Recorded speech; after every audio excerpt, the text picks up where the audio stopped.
Our story kicks off with our main guy, Seonjin, hitting the books hard at the library. Suddenly, his phone rings. Someone needs a lift. He tells them he'll be there in a jiffy and quickly packs up. As he's bolting for the exit, he spots a giant banner screaming, "We love you, Seonjin." That's not all, there's a whole cheerleader squad putting on quite a show.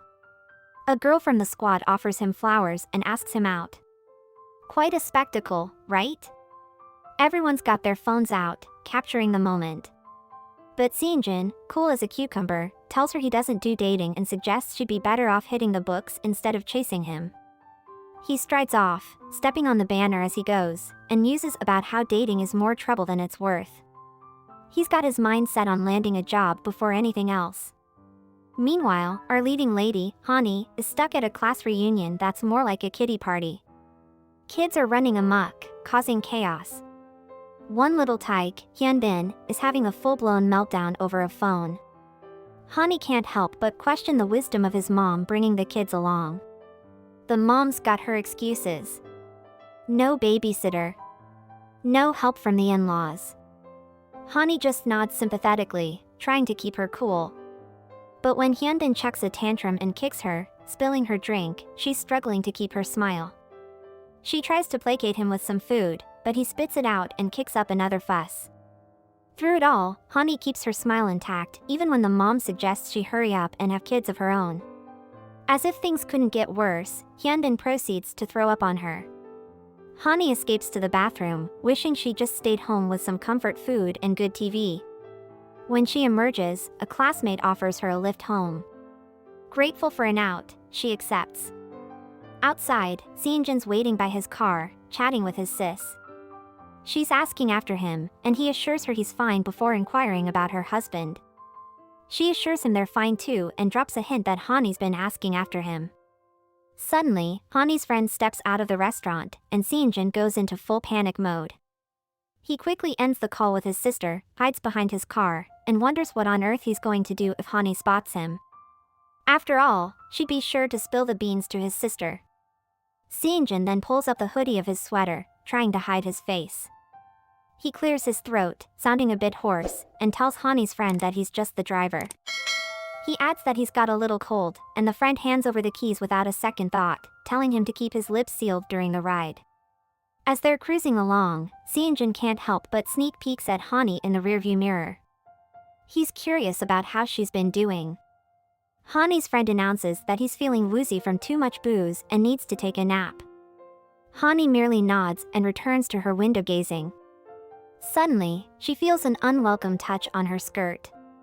She swats away the hand, demanding to know what her friend thinks he's doing. Seonjin catches the exchange from the corner of his eye. The friend mumbles an apology, blaming it on his drowsiness, and goes back to sleep. Hani shoots him a glare before returning to her window. But then, there's that hand again. She loses it, yelling at the friend and telling Seonjin to stop the car. The friend brushes it off as another accident and drifts back to sleep. This time, Seonjin spots the hand creeping up Hani's leg. Hani grabs the offending hand and bites down hard. Seonjin slams the brakes, drags Hani out of the car, and confronts the friend. He tells him to go home if he's drunk. The friend turns belligerent, grabbing Seonjin, who retaliates with a punch. He pulls down his hood, revealing his identity. Hani is shocked to see it's Seonjin. Just then, the cops show up. Fast forward to the police station, Hani is fuming, explaining the situation to the police. She declares that if Seonjin hadn't punched her friend, she would have. The friend whines about his possibly broken teeth, and Hani threatens to expose his behavior on their alumni page unless he settles the matter immediately. The police try to restore order and ask Seonjin for his personal information. Seonjin provides his name and social security number but stays silent when asked for his address. The cop asks if he's homeless. Seonjin admits that he's been crashing in his classroom, leaving the cop and Hani stunned. He explains that it's either the classroom or a buddy's place, given his current circumstances. After the police station ordeal, Hani is dragging Seonjin around the streets while he begs her to let him go. She grills him about why he moved out and whether his sister, Songkyung, knows about his situation. He admits she does, and when Hani mentions they're going to see his sister, he panics. She assures him they won't be visiting tonight, but she'll call Song-kyung first thing in the morning. Se-jin tries to dissuade her, even suggesting they grab dinner instead, but she doesn't let up. In a desperate move, he pulls her towards a tree, trapping her between him and the trunk. He leans in close, asking why she always lets her guard down like she did in the car. He reminds her that he's not a kid anymore, then hesitates before asking if it's okay for him to stay at her place. Hani responds with a swift punch to his face, reminding him of the days when she used to scrub his back in the women's sauna. Embarrassed, Se-jin follows her home, wincing as she yanks him along by the ear. When they finally get to Hani's place, she can't help but wrinkle her nose. "You need a shower, Se-jin. You smell like a gym locker," she exclaims. Se-jin shrugs sheepishly, admitting he's been freshening up in the school bathrooms. He hands over his phone for charging and peels off his shirt right there in the living room. Hani blushes and turns away, her heart pounding as she plugs in his phone. She can't help but wonder when Se-jin got so grown up. It feels like just yesterday they were both in school uniforms. She gathers his clothes for a quick wash, trying not to dwell on the ripped muscles she glimpsed. Meanwhile, Se-jin's sister, Song-kyung, is on her way to Hani's apartment. She's chatting with someone on the phone about her next doctor's appointment, adamant that she won't give up on having a baby. She tells the person she'll be spending the night at Hani's place and rings the doorbell. Hani glances at the security camera and is surprised to see Song-kyung. As she moves to open the door, Se-jin pokes his head out of the bathroom asking who's there. Hani tells him it's his sister and reaches for the door handle again, but this time Se-jin stops her. She shoves him aside, but he insists that Song-kyung doesn't know he's moved out. Hani can't understand why he didn't just ask his sister for help, but Se-jin explains that he can't stand seeing Song-kyung tiptoe around her husband every time she helps him out. He wants to pay his own way through school and stop relying on his sister. As Song-kyung continues to ring the bell, Se-jin begs Hani not to let her in. Just then, Hani's phone rings. It's Song-kyung, who tells her she's at the door. Hani glances at Se-jin's pleading face and lies that she's at a friend's wake and won't be coming home tonight. Song-kyung asks who the friend is, but Hani insists it's someone she wouldn't know. Unfazed, Song-kyung says she'll stay over anyway and asks Hani for her passcode. Hani and Se-jin start to panic. Hani ushers Se-jin upstairs and pretends she can't remember her passcode. Song-kyung grows impatient and starts guessing random numbers. Hani suggests that Song-kyung should just go home since there's no food in the house, but Song-kyung insists on trying Hani's phone number or birthday. As Hani continues to stall, she and Se-jin frantically hide his belongings upstairs. Finally, Hani admits to Se-jin that her passcode is her birthday. Se-jin insists they need to stop his sister from coming in. Hani suggests they tell her the truth just as Song-kyung manages to unlock the door. Se-jin grabs Hani's hand and they both hide under a blanket. Song-kyung walks in, muttering about Hani leaving all the lights on and goes off in search of a phone charger. Hani whispers that Se-jin's phone is already charging and he quickly covers her mouth with his hand. They freeze as Song-kyung pauses, thinking she heard something. Underneath the blanket, Se-jin pulls Hani close. Her life had always been a monotonous routine, like running on a hamster wheel, but now Se-jin was the acorn jamming up the works. As he slowly removes his hand from her mouth, they lock eyes. Little did Hani know how much this fleeting moment would change her life. Song-kyung tosses her things on the couch and heads to the shower. As soon as they hear the water running, Hani and Se-jin, or June, as she calls him, make a break for it. June grabs his phone and forgets his shirt in their rush to leave. Song-kyung pokes her head out of the bathroom when she thought she heard something but finds the apartment empty. With a burst of laughter echoing in the lobby, Hani and June skid to a halt, panting heavily. A couple of bystanders shoot admiring glances at June's bare torso, commenting on his chiseled physique. One even cheekily suggests he must be mad to stroll around shirtless. June blushes, suddenly self-conscious. In a spontaneous gesture, Hani shrugs off her own shirt and hands it over to him. He hesitates before accepting it, asking if she isn't cold now that she's dressed in only a camisole and shorts. She dismisses his concern, suggesting they should probably find somewhere to go. When he wonders about money, she flashes her card and proposes grabbing a bite to eat. They end up in a cozy restaurant, where Jun devours his meal and knocks back drinks. He offers Hani some but she declines, surprising him with the revelation that she quit drinking. He recalls how she used to educate him about alcohol, even when he was underage. She chuckles, admitting that she's trying to cut back as she gets older. The conversation takes a serious turn when he asks if she plans to marry. She bristles at the question, reminding him that she struggles to even keep a plant alive. She reveals that she recently found a job, thanks to Song-kyung, who happens to be her boss's wife. Despite being a contractor, Hani confesses she enjoys her life the way it is. Jun, refilling his glass, admits his fear of growing old alone. He doesn't want his sister to sacrifice for him, nor does he want his future child to have the same upbringing he did. He states his intention to settle his student loans, secure a steady job, save for a mortgage, and then consider marriage. He talks about his father and his desire to be a better parent. Hani teases him about being drunk, but he denies it. He confesses that he's been battling insomnia and hanging out with her has made him feel relaxed for the first time in a while. Suddenly, he slumps off his chair, fast asleep.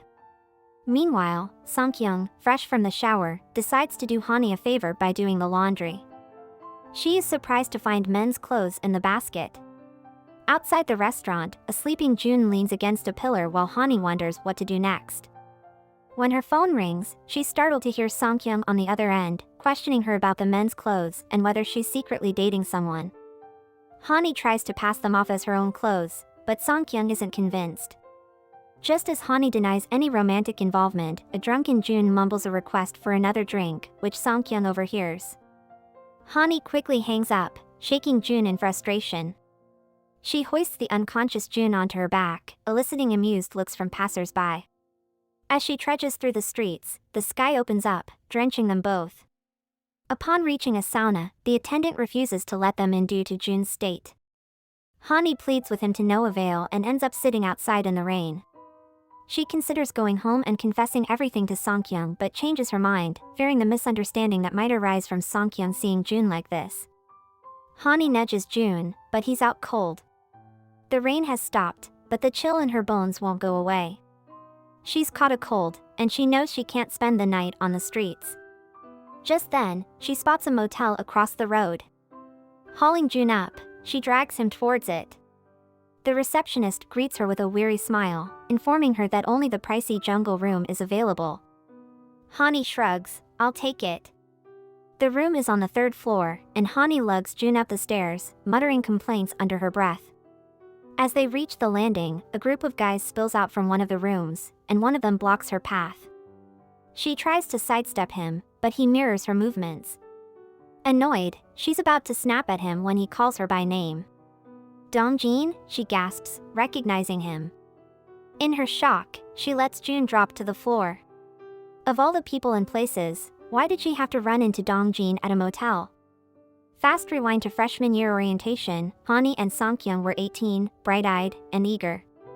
At a party, Hani had pointed out the handsome guys, chirping about college life and blind dates. Song-kyung had been more practical, focusing on her scholarship, graduation, and taking care of Jun. But one guy had caught Hani's eye. Dongjin, strumming his guitar, had made her heart flutter. Back in the present, Dongjin gives her a small smile. It's been a while. He introduces his colleagues who are heading to a restaurant. When asked if Jun is her boyfriend, Hani quickly corrects him. He's a close friend, she stammers, struggling to explain the situation. Dongjin, however, steps in and hoists Jun up, asking for her room key. On entering the jungle room, Dongjin whistles at its size and quirky decor, placing Jun on the waterbed. As he prepares to leave, Hani stops him, apologizing for missing his wedding. She asks about his wife, only to be hit with the news of his divorce. Shocked, she drops the snacks he'd handed her. Alone again, she sinks to the floor, her mind spinning from the revelation. She grabs a bottle of alcohol, memories flooding back. She remembers being a senior, giving up job hunting to follow Dongjin's band. She used to write lyrics while they practiced, hoping to contribute. The band members had called her manager Hani and even read her lyrics aloud once. They were kind but pointed out that her words were a bit childish. All these memories rush back as she drowns herself in a drink, wondering where things went wrong. Dongjin had approached her about using her lyrics in their band's performance. Hani had refused, taking back her lyric book. She had planned to confess her feelings to him through the song she'd written. One of the girls from the band picked up a bottle of alcohol, intending to celebrate the upcoming performance with Hani's song. But before she could take a swig, Dongjin intervened, reminding her of his warnings about excessive drinking. When she resisted, insisting on disposing of the alcohol herself, Dongjin countered that it wasn't just her decision. Her question about him taking responsibility led to an impulsive marriage proposal from Dongjin. In response, Hani downed an entire crate of soju, blacking out. Waking up in the emergency room with her stomach pumped and the lingering smell of alcohol brought back the memory of that day. From then on, she swore off alcohol. Fast forward to the present, Hani is 3 bottles deep into soju again. Jun stirs awake with a throbbing headache, disoriented by his unfamiliar surroundings.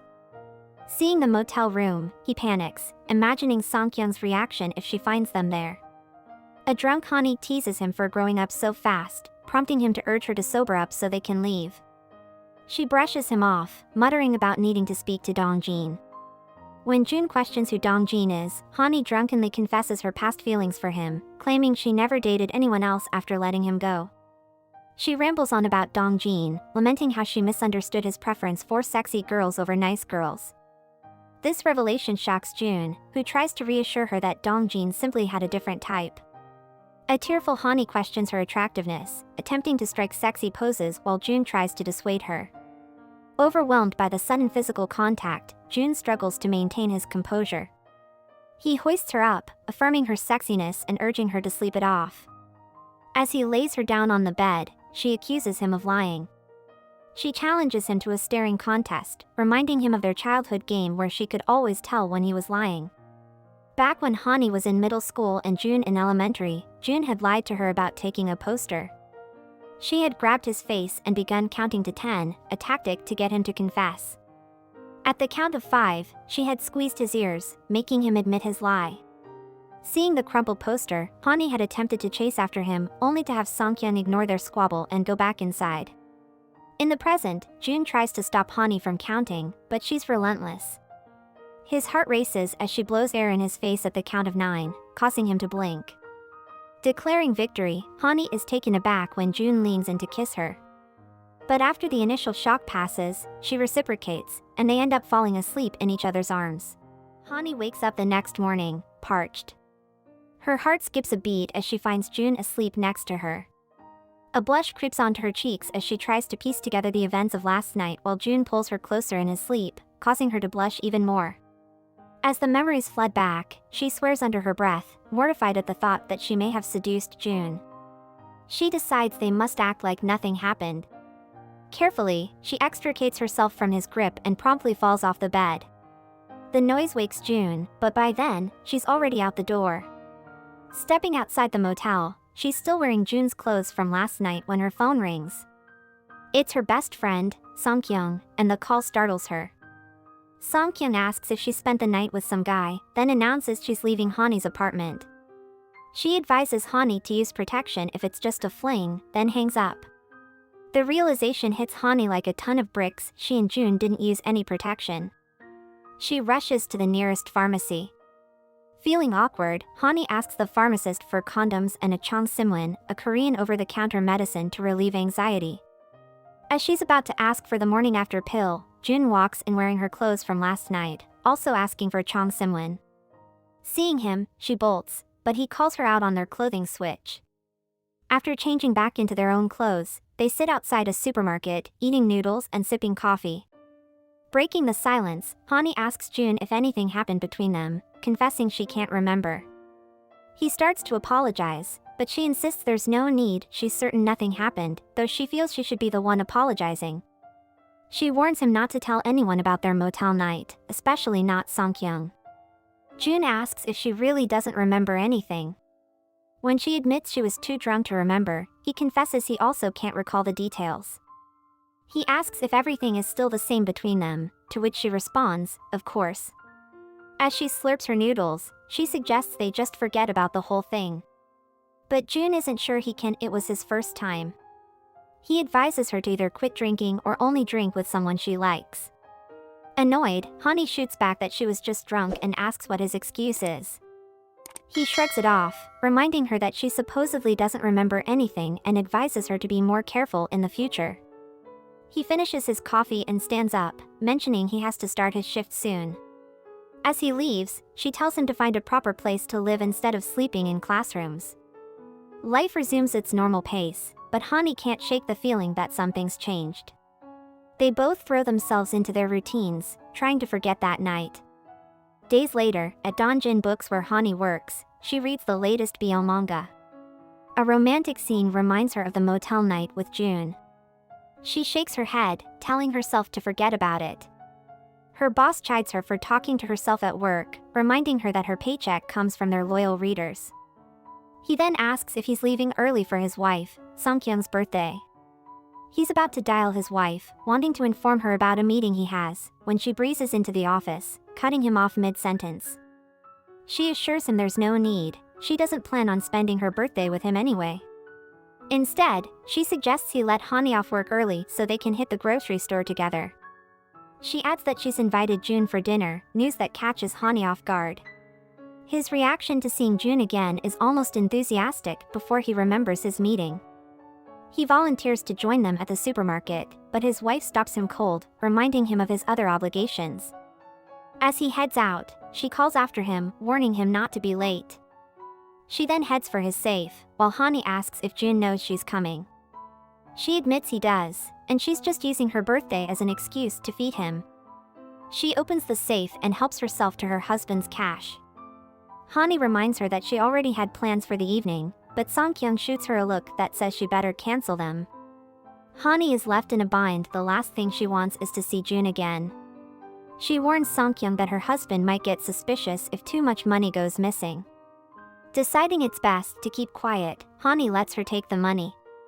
After all, he already knows. One day, after seeing his wife take money from the safe again, he confronts Hani. He warns her not to let this continue or he'll fire her. Her response is blunt, daring him to do it. He backs down, joking that he can't believe her audacity given their situation. Then he accuses her of being the reason he and Songkyung are married. Hani wants to snap back, to tell him that if he hadn't been so persistent in college, Dongjin wouldn't have misunderstood, and Songkyung would never have married him. Instead, she advises him to talk to his wife and offer to help or change the safe's pin. His response is heavy with suspicion, unsure if Songkyung married him for love or money. Hani tells him Songkyung feels insecure because he doesn't want to try for kids. Regardless, he believes it's too soon to give up. He asks Hani to keep his wife's theft a secret and continue reporting to him if she wants to prevent their divorce. Songkyung closes the safe, complaining about her domestic responsibilities. Despite having no parents or children to take care of, her husband still won't pay for his brother-in-law's tuition.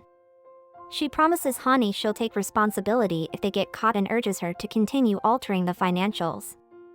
Hani suggests she ask her husband for an allowance, but Songkyung adamantly refuses. She apologizes for her outburst, ashamed that Hani has to see her like this, and breaks down thinking about her brother. Hani comforts her, reminding her that she only has a job because of Songkyung. She should be the one feeling guilty, she thinks, considering she's playing both sides. She suggests they leave and promises to cook June's favorite dishes. Songkyung hugs her, expressing her gratitude. As Hani locks up, Songkyung tries calling June, but he doesn't answer. Hani assures her he's probably studying. Meanwhile, June sees his sister's call, ignores it, and goes back to reading his book, The Last Emergency to Success, while lying on a hospital bed. A doctor announces it's their last day and they'll be taking blood samples in an hour. The doctor adds a quick note before they leave: if they decide to bail before the trial wraps up, they'll be kissing that sweet compensation goodbye. June's buddy groans from his bed, clutching his gut and moaning about wanting to hurl. June rolls his eyes, telling him it's all in his head, and he just needs to tough it out for another hour. His friend grudgingly agrees, reminding himself that they're on the cusp of scoring $800. Suddenly, June's phone buzzes with a text. It's a job interview invite, scheduled between 10 a.m. and 5 p.m. on the 14th. He quickly asks his friend what day it is, and his heart sinks when he hears it's already the 14th.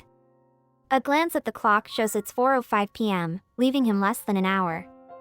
His friend, meanwhile, lurches out of bed, struggling with his nausea. Without wasting a second, June bolts from the hospital, hailing a cab straight to the interview.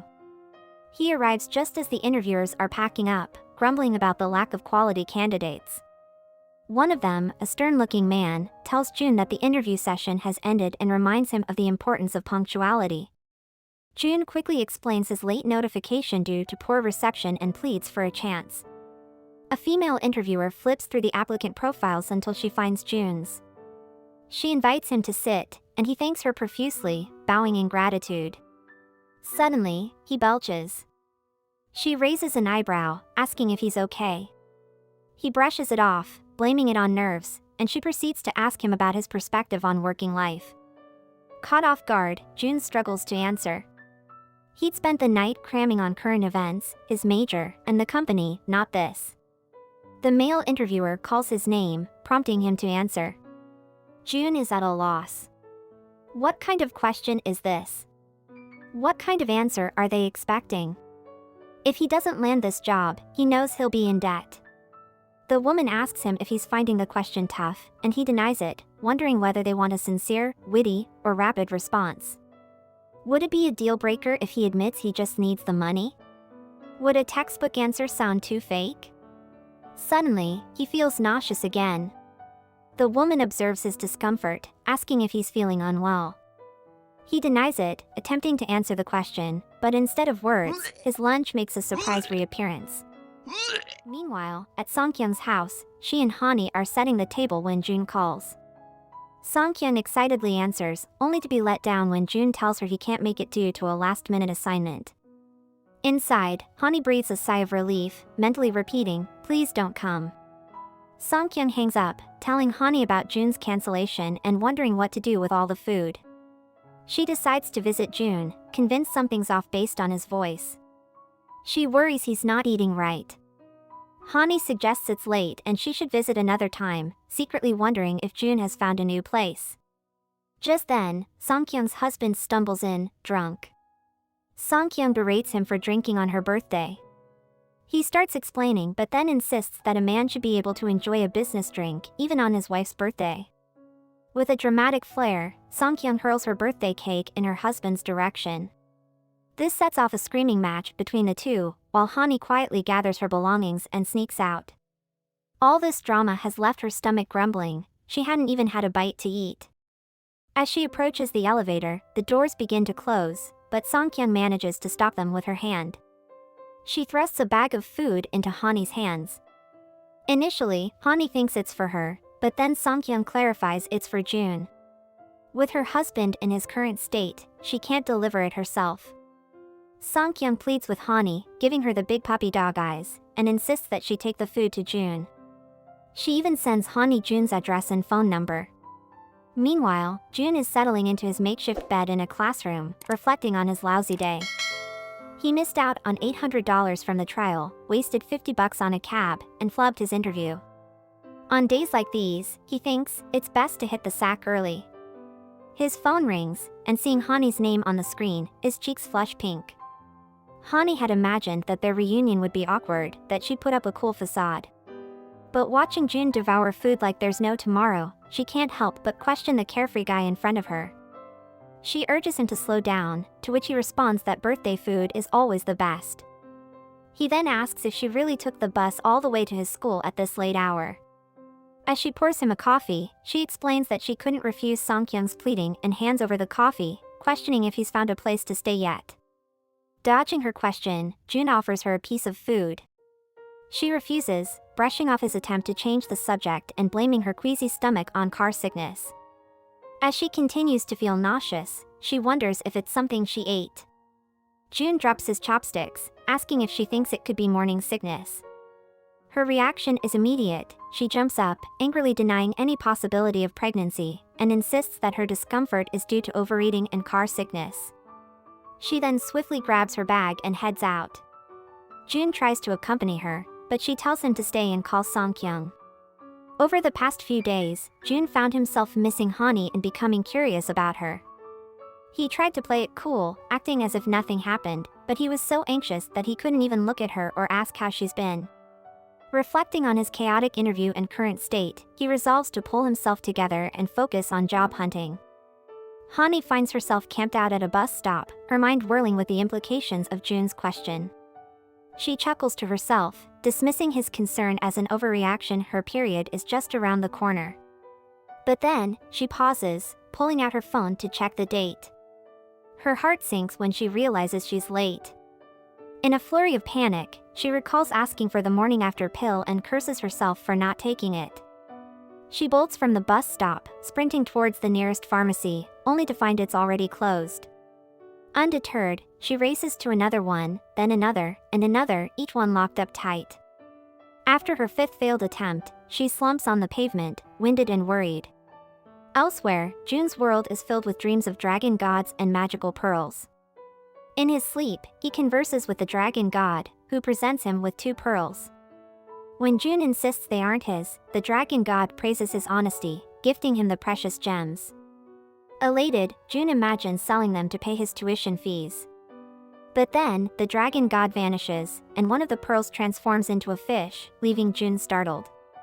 His dream ends abruptly with him waking up in the library, startling his friend from the clinical trial as he demands his pearls back. He broods over the dream, unsure if it's a good or bad omen. His friend suggests it could be a sign of good news about his interview. June scoffs at the idea. His interview was a disaster, and he's sure he didn't get the job. As the sun rises, a pharmacist unlocks her shop, only to be ambushed by Hani, who pleads for a pregnancy test kit. The day draws on, and June finds himself sketching the fish and pearls from his dream, musing over their meaning, when he gets a message he's landed the job at the cosmetics company. Overjoyed, he leaps up, startling the library patrons with his cheer. Meanwhile, Hani emerges from her bathroom, staring blankly at the positive pregnancy test before sinking onto her couch. The news hits her like a ton of bricks, leaving her reeling. Days later, Songkyung receives a call from Hope Gynecology Clinic. She's not pregnant. She hangs up, feeling a pang of disappointment, only for her spirits to be lifted by another call, this one from June. He's got a job and is coming over for dinner. He encourages her to invite Hani, hinting that he has big news to share. Songkyung rings Hani, who declines the dinner invitation, claiming she has other plans. When asked if she's seeing someone, Hani denies it and questions June's sudden visit. Songkyung teases her about June's amazing news and insists she must come even if she's late. As Hani hangs up, she finds herself surrounded by expectant mothers in the waiting room of the clinic. She stares at her phone, wondering how to handle her situation. She remembers June's insistence on being fully prepared before marriage and can't bear the thought of burdening him or facing Songkyung with this news. As the other women share stories of the challenges they face during pregnancy, Hani is left contemplating what her future holds. The women around Hani moan about how having a kid practically obliterates your chances of landing a job. But when one of their babies kicks, they all coo and gush over the little one. Hani finds it baffling. She's certain she won't go through with it. She's no rich, successful single woman. She barely scrapes by, struggling to take care of herself, let alone a child. She mutters to herself that she isn't equipped to be a mom. Her name rings out in the clinic, signaling her turn to see the doctor. As she rises, she steels herself, vowing to stand firm in her decision. In the doctor's office, the doc hits her with the news she's 3 weeks pregnant. The doctor calls her lucky, explaining that her low estradiol levels suggest her ovaries aren't performing their best. Getting pregnant naturally, she says, is a miracle. If Hani chooses not to keep the baby or miscarries, conceiving again might prove challenging. But she soothes Hani, assuring her that artificial insemination is always an option and has a high success rate. Later, Hani finds herself in a park, replaying the doctor's words until darkness falls. A text from June snaps her out of her thoughts. They meet at a cafe, where June excitedly presents her with a gift, announcing his new job. Overjoyed, Hani congratulates him, grabbing his hand, and speculates that Songkyung must be thrilled. He modestly mentions it's just an internship, but to Hani, it's a step forward, and she hopes he lands a full-time position. As she puts two and two together, she realizes why Song-kyung insisted on a dinner invite. Then Jun drops another bomb, he's moving to China. He reveals that he told Song-kyung, who burst into tears, so he left before she could make a scene. The company promised him an immediate full-time position if he applied to the international division. Hani's grip on her cup tightens as she asks when he's leaving and how long he'll be gone. A couple of years, he tells her. He implores her to look after Song-kyung while he's away, reaching out to touch her. Hani pulls back, reminding him that Song-kyung has Deokjin. Jun wishes her well and hopes she finds someone good for herself. She presses him on what he means by good, leading him to admit he means someone like her. Hani forces a smile, telling him to take care while he's away. Days later, at Hope Gynecology Clinic, Song-kyung is back for another round of fertility treatment. The doctor walks her through the process, asking if she can handle it. She assures the doc she's an old hand at this. After her appointment, she calls her husband, warning him to accompany her next time or face his mother's wrath. As she heads out, she spots Hani in the reception area, which leaves her stunned. Hani tries to make a swift exit, but the nurse calls her back for her forgotten sonogram. As Hani heads back, claiming she must have dropped it, Song-kyung intercepts her, demanding to know what's going on. Before Hani can spin a tale, Song-kyung snatches the sonogram from her hand. In the confined space of Song-kyung's car, she's examining a sonogram, brow furrowed. She throws a glance at Hani, asking if the baby daddy is the guy she'd been spotted with at the bar. Hani shakes her head, denying it, which only serves to raise Song-kyung's voice. She demands to know who the father is. Hani retorts, blurting out it's not the guy next door, referencing the title of a boys' love manga she'd been engrossed in at work. Immediately, she wonders why that particular phrase popped into her head. Song-kyung, misinterpreting her words, asks if the father is her neighbor. Hani mumbles a yes, adding that they've parted ways. Song-kyung questions whether she'll be raising the child solo and begins to suggest she reconnect with the baby's dad. Hani interrupts her, exclaiming that he's moved out. When Song-kyung prompts her for his contact number, Hani reluctantly admits he's gone abroad for studies. Concern washes over Song-kyung as she queries Hani about her plans. Hani confesses she doesn't want the baby, doubting her ability to cope. Song-kyung opens up about her own struggles, revealing her ongoing fertility treatment due to a malfunctioning fallopian tube. This catches Hani off guard, as she recalls Song-kyung mentioning artificial insemination but backing out because it was too taxing. Song-kyung corrects her, stating she abandoned artificial insemination years ago but has been undergoing IVF treatments since then. Despite 4 attempts, she's failed to conceive, which takes Hani by surprise. She hadn't known, and Deokjin hadn't mentioned it either. Song-kyung admits Deokjin has lost interest in having kids, but she still yearns for one. Convincing him has been an uphill battle. She confesses to Hani that her guilt over their situation prevents her from directly asking Deokjin for money for Jun's tuition. She feels like she's all Jun has left, and she can't abandon him. She labels herself a terrible person, admitting the hardest part is hiding her exhaustion and pretending everything's fine. She knows if she shows any signs of crumbling, Deokjin would advise her to quit trying. Her voice breaks as she tells Hani how much she loves children, confessing her envy despite knowing it's wrong. Song-kyung urges Hani to consider discussing her situation with the baby's father instead of making decisions alone. She offers her support, promising to stand by Hani. But she warns Hani that if she chooses to abort the baby, she might not be able to forgive her. That night, Hani reflects on the doctor's words and her intense conversation with Song-kyung. Her eyes fall on Jun's gift, and she decides to open it. Inside, she finds a necklace with the engraving, K Sarah Sarah. A week later, as Song-kyung and Deokjin help Jun load his luggage into the car before heading to the airport, Song-kyung hands Jun some food and a first aid kit. While she chats with him, he dials Hani's number, but she doesn't answer. Song-kyung advises him to let Hani be, mentioning she's not been feeling well. When Jun inquires about Hani, Song-kyung brushes it off, musing whether Hani's sleeping in due to pregnancy fatigue. Jun attempts to call Hani again, but there's still no response. Song-kyung rushes him along, urging him not to miss his flight. Finally, Deokjin hands Jun a copy of the Boy Next Door manga for his plane ride. As June flips through the pages, he discovers an envelope tucked inside with a note that reads, "Didn't have time to exchange the currency. Use it when needed. P.S. Keep this a secret from your sister." Touched, June tries to respond, but Deokjin simply winks at him, advising him to take care of the bestseller book, while Songkyun hollers for them to get in the car. As the car rolls away, June cranes his neck, hoping to catch a glimpse of Hani. But when Hani does show up, it's too late, they're already gone. Hani, left in the dust, stomps her way home, her mind swirling with thoughts. In her heart, she knows June's departure doesn't alter anything. On her way back, a quaint flower shop catches her eye. She stops in her tracks, her gaze fixated on a rosemary plant. As she stares at it, memories of her conversation with June about marriage trickle back, and tears start to well up. The florist, noticing her, asks if the scent of rosemary is appealing to her. She turns to him, asking why people buy these plants. He shrugs, assuming she's just been dumped, and suggests that maybe it's because they're simply beautiful. Hani questions him further, asking if it could really be that straightforward. The florist nods, saying that sometimes the simplest things hold the answer. Hani looks back at the rosemary, admitting that she's no green thumb. If anything, she's the grim reaper of plants. They'd probably have lived longer, happier lives if she'd left them at the store.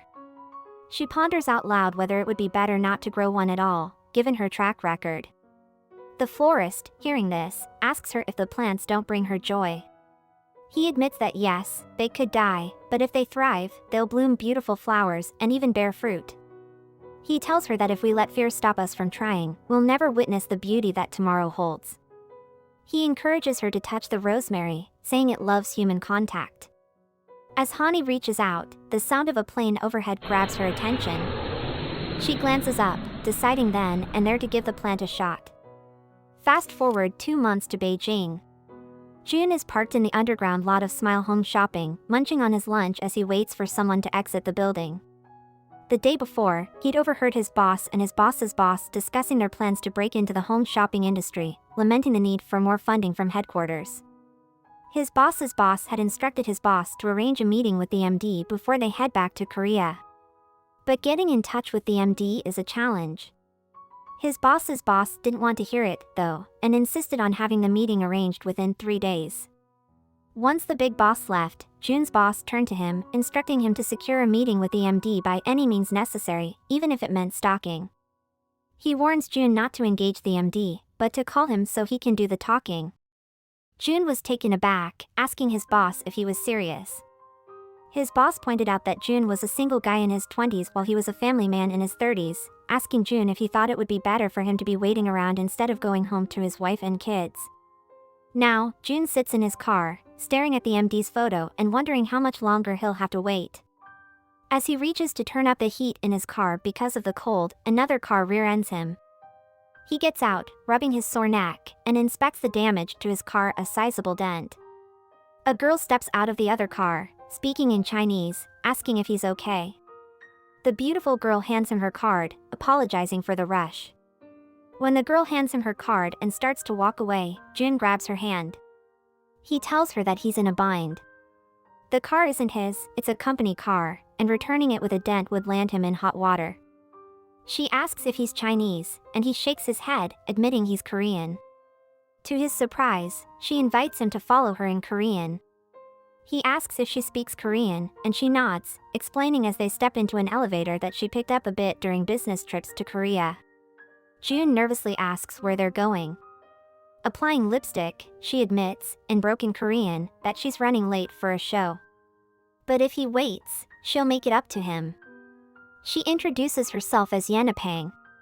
As they pass by a massive banner of Smile Home Shopping featuring her photo, June follows her in. Turns out, Yenapang is a record-breaking sales host for Smile Home Shopping. In just 3 years, she became the #1 host, known for selling out entire product lines. Yenapang leads June to the event she's hosting, where the MD hurriedly ushers her on stage. Thanks to Yenapang, June smoothly transitions to life in China, spending the next 4 years there. Back in Korea, Hani is at her mother's gate, pleading for her to open up as heavy snow falls around them. Songkyun urges Hani to call it a day, worried about the cold affecting the baby. But Hani persists, begging her mother to hear her out. When the gate finally opens, it's Hani's father who steps out. Surprised, Hani asks when he returned. He shares that he came back after hearing about her mother's collapse, which brings Hani to tears. He tells her he stands by her mother's decision about the pregnancy. She needs to bring the baby's father into the picture. He insists they won't speak to her until she does, and advises her to go home. Despite Songkyung's pleas, he gently pats her shoulder and retreats indoors. Hani shakes the gate, assuring her father that she can raise the baby herself. She begs for them to listen. Songkyung holds her as she sobs. Hani points out that she accepted their decision to live separately for the past decade, so why can't they accept hers? Songkyung offers to let Hani live with her. She even spoke to Deokjin about it. Hani can stay in Jun's old room and she won't be alone. This touches Hani. Songkyung reminds Hani of how she has always been there for her in tough times, like when her dad passed away. If it hadn't been for Hani, Songkyung admits she wouldn't have been able to keep going while taking care of Seonjin. She assures Hani that she is family. Then she shouts loud enough for Hani's father to hear, promising she'll take care of Hani.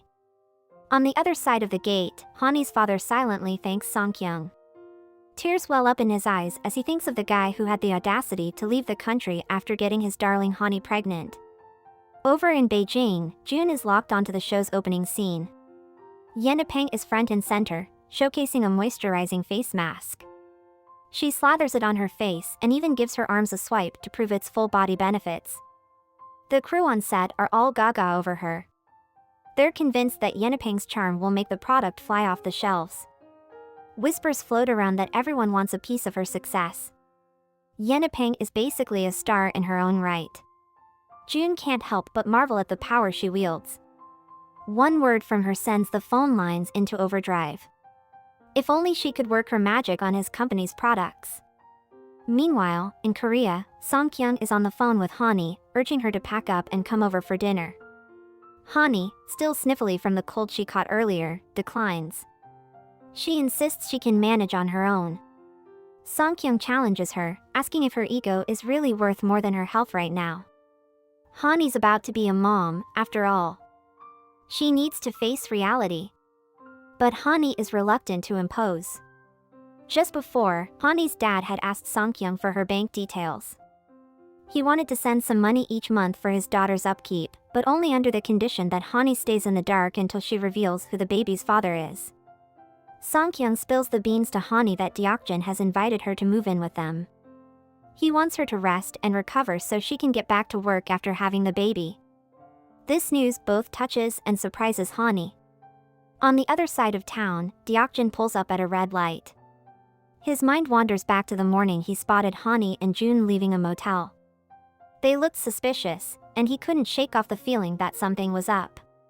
Now, with Hani's pregnancy, the timing seems to line up. He can't just sit back and let her struggle alone, especially if she's carrying his potential nephew or niece. He's certain Jun wouldn't have jetted off to China if he knew about the baby. But what if he confronts Jun and it turns out Jun isn't the father? Or even worse, if he is the father, Songkyung would be livid when she finds out. Deokjin decides it's better to steer clear of the drama. It's not his problem, after all. Back in Beijing, as the show wraps up, every single product has been snapped up. Yenapeng wraps up the show amid cheers and applause, snapping Jun back to reality. He needs to find the MD. He scans the room, but the MD is nowhere in sight. Yenapeng beckons him over, and he trails behind her, trying to catch her attention. She assures him she'll call the insurance company about their earlier fender bender. Jun quickly clarifies that he doesn't need money, he needs to meet the MD. Yenapeng raises an eyebrow, accusing him of staging the accident to get a meeting. Jun reminds her that she was the one who rear-ended him, earning a quick apology from her. As she steps into the elevator, she shrugs, saying she can't help him. He tells her he'll go look for the MD himself, but she informs him that the MD has already left for his next meeting. With a heavy sigh, Jun follows her into the elevator. Yenapeng looks at him and asks if he really knows what he's getting himself into. She tells him the market is like a shark tank, and the little bit of cash he get for his car doesn't hold a candle to the kind of money that changes hands just to get a meeting with the MD. She then throws out a word in Chinese that translates to amateur, which gets under his skin. He's half tempted to give her a piece of his mind, remind her he's been around the block a few more times than she has, but he bites his tongue. She checks in with him again, making sure he doesn't need a hospital visit. She doesn't want any future headaches, after all. He waves her off, saying a call to the insurance company will do the trick. Just then, the elevator grinds to a halt, and they're plunged into darkness. Yenipeng starts hammering on the doors, hollering for help. He tries to soothe her, assuring her the lights will be back on any minute now. But she's scared, like really scared. She confesses she's terrified of dying. He's about to reassure her when the elevator gives a sudden judder. Fast forward a couple hours, they're sitting on the elevator floor, their phone's the only source of light. They can't even call for help because there's no signal. Yenipeng voices out loud her fear of dying trapped in the elevator.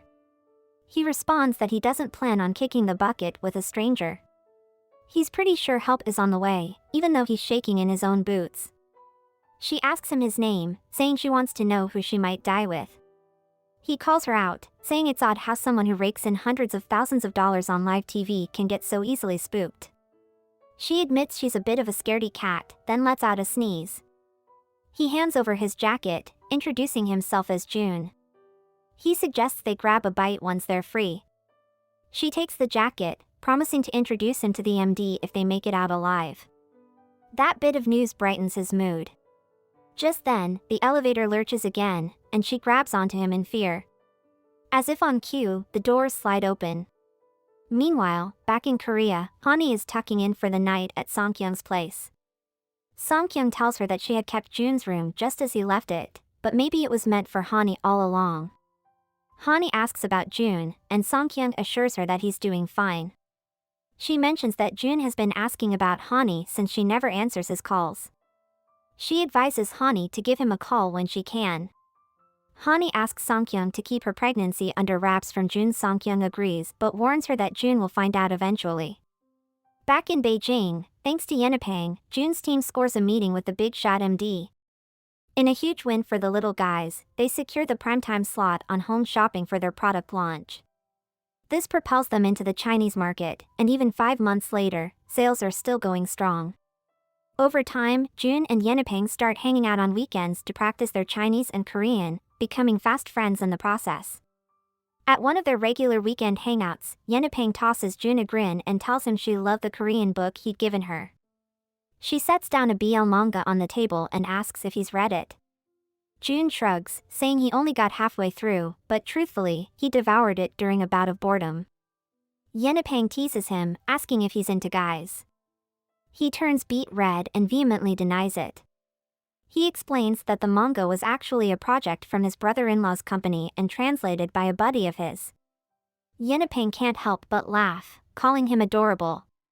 She asks who this friend is, and he says it's a mutual friend of his and his sister's.